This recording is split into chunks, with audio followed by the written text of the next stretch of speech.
प्रत्येकाला वैयक्तिक स्वातंत्र्य आहे आणि त्याच वैयक्तिक स्वातंत्र्याचा तू म्हणतो स्वातंत्र्य आहे, पण आम्ही राजआज्ञांकित आहोत. राजकर्त्याला आज्ञा द्यावी आणि तुझ्या माझ्या सरकारने पाहावी. राजआज्ञेचं उल्लंघन करायचं मी तुम्हाला म्हणत नाही, पण त्याच्यामुळे तुमचं वैयक्तिक स्वातंत्र्य तुम्ही कुठेतरी गहाण ठेवला. सत्य पुढे छान बनायला लागतो आणि जो सत्याच्या विरोधात जातो त्याचा सर्वनाश होत असतो. एखाद्याची सत्ता जर असेल तर ती सत्ता कोणत्या पद्धतीने कॉल करून टाकावी याचा सुद्धा बुद्धिचातुर्य स्वतःच्या सर्वांनी हवं.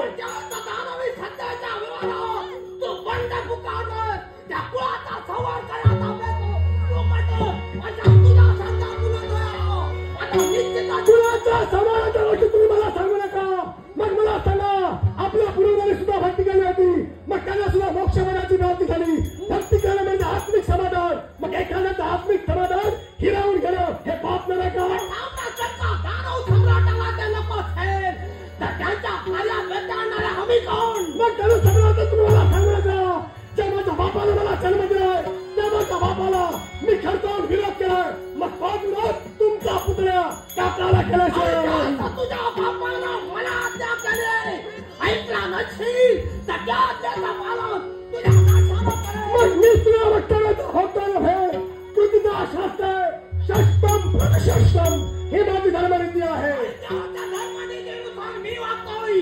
तो ऐकला तो चकला आणि तो विरोधात केला तो संपला. म्हणजे वैगला तुमच्या मुखावर आवडताय त्या हानीपणाचं सामर्थ्य माझ्या सर्वांना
बावरते दडते अडकते कापडते नद्याचे इंडोरावर